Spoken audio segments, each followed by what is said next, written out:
लेकिन उससे भी बड़े भाग होते हैं उन जीवों के जो इस मूल ज्ञान को समझ पाते हैं। क्योंकि बिना समझ के कितना भी ज्ञान आप सुन लो, कितना भी ज्ञान आप याद कर लो, कितने भी दोहे शब्द साखियां याद कर लो, आपका कल्याण होने वाला नहीं है। क्योंकि सारी बात समझ की है। कबीर साहब कहते हैं आदि नाम हम भाग सुनाया और मूर्ख जीव समझ नहीं पाया। यानी उस आदि नाम की महिमा हमने भाग भाग के ग्रंथ भर दिए, लेकिन लोग समझ ही नहीं पाए कि कबीर साहब कहना क्या चाहते हैं। कोई 52 में उलझ गया कि 52 अक्षर जप के मुक्ति मिलेगी, कोई आकार में उलझ गया कि 52 अक्षरों को बनाने वाला जो आकार है वही सार शब्द है। अब कहते हैं कहां से कहूं सब जगह अंधा और खेवड़ हार के गले में बंधा। आम जनता की तो क्या बात करूं, तो खेवड़ हार बने हुए हैं। यानी जो किश्ती को चलाने वाले हैं मल्लाह, एक मल्लाह 50 लोगों को ले जाता है किश्ती पार करके, तो वहां पे बोले कि जो मल्लाह बने हुए उनके गले में माया का फंदा। अब माया है क्या, जब तक ये समझ में नहीं आया, जब तक ये फंदा गले में लगा रहेगा। तो इस गलतफहमी में ना रहना कि मैंने तो लंगोटी ले ली, मैंने तो चोला पहन लिया तो मैं तो पार हो गया। यहाँ ऐसे कोई पार नहीं होता भाई, सबसे आसान सौदा हो जाता है ये तो। अगर लंगोटी लेके चोला पहन के पार हो जाओ तो सारी ले लो। तो साहिब ने वो साफ बोल दिया कि एक डाल दो पंछी बैठे एक गुरु एक चेला, गुरु की करनी गुरु भरेगा, चेले की करनी चेला। कबीर साहब के सिद्धांत में गुरु चेला दिखावा तो हो सकता है दुनियादारी के लिए, लेकिन मुक्ति के लिए गुरु चेले वाला कोई भेद नहीं है कि गुरु पार होगा और चेले को पार करेगा। यहाँ पार करने वाला गुरु नहीं होता है, यहाँ पार करने वाला सार शब्द होता है, शब्द गुरु होता है, जिसको गुरु नानक देव ने अपनी वाणी में बोला है, गुरु ग्रंथ साहब में लिखा है। कहते सेवा को दो ही भले, एक संत एक राम, और राम है दाता मुक्ति का, संत जपावे नाम। संत का काम होता है कि आपको सही मार्ग दिखाना, सही रास्ता बताना, जिस रास्ते में वो चल रहा है वही रास्ता आपको बता देना। अब जैसे वो भक्ति कर रहा है वैसी भक्ति आपसे करवा लेना। लेकिन दुविधा ये है कि इन गुरुआ लोगों ने क्या कर दिया, इन लोगों ने खुद को परमात्मा घोषित कर दिया कि भैया गुरु पार करेगा। अगर गुरु पार करेगा तो नामदान देने की क्या जरूरत है। जाओ गुरु की सेवा करो, हाथ पैर दबाओ, पैसा चढ़ाओ, चंदा चढ़ाओ, घर को वापस आ जाओ, गुरु तो पार कर ही जाएगा। फिर नामदान देने वाला आडंबर क्यों भाई? और अगर नामदान का आडंबर है तो फिर सतनाम भी है और असतनाम भी है, सच्चा भी नाम है, झूठा भी नाम है। कई कहते हैं अरे कुछ भी नाम दे दिया गुरु ने, बस तुम वो करते जाओ पार हो जाओगे। कुछ भी नाम देने से पार हो जाओगे क्या?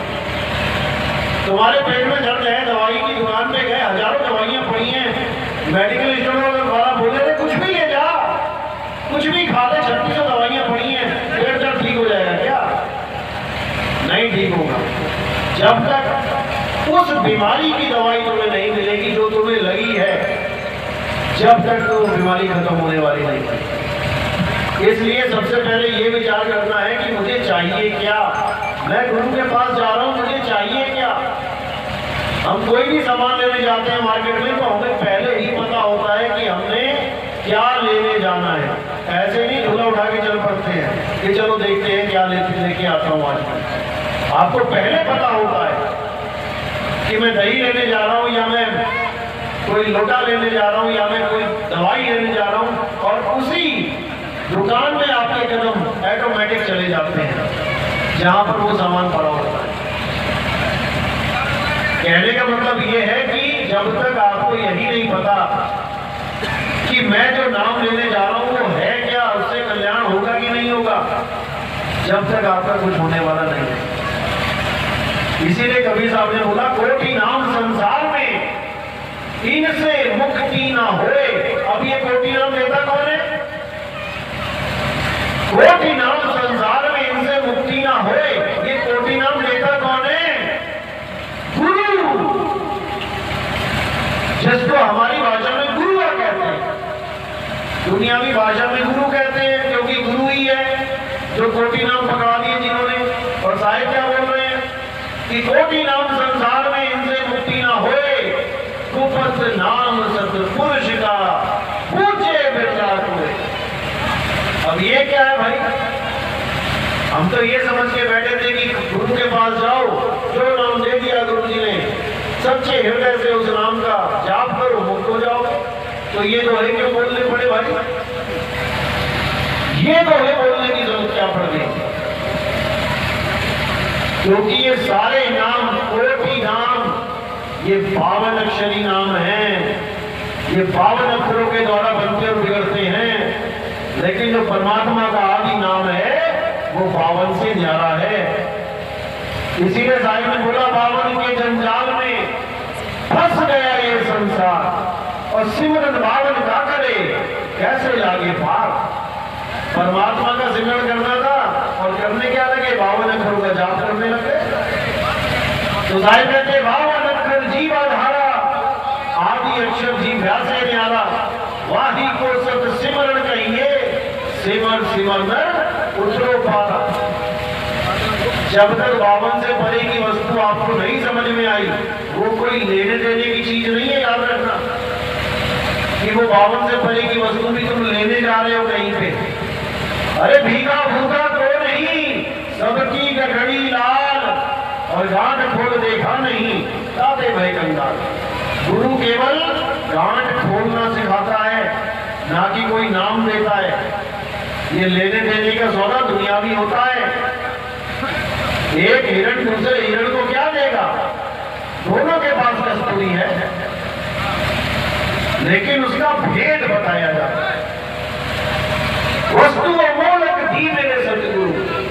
इसका मतलब ये नहीं कि अपनी वस्तु निकाल के तोड़ ले दी, वस्तु उसके पास ही है, लेकिन भेद ना पता होने के कारण हिरण बना जंगलों में घूम रहा है। कस्तूरी कुंडल बसे मृग ढूंढे बल माही, और ऐसे रमता राम है ये दुनिया जाने नहीं। वो रमता राम सब में रम रहा है, गुरु में भी रम रहा है, चेले में भी रम रहा है। बस दिक्कत ये है कि हम उसको समझ नहीं पा रहे।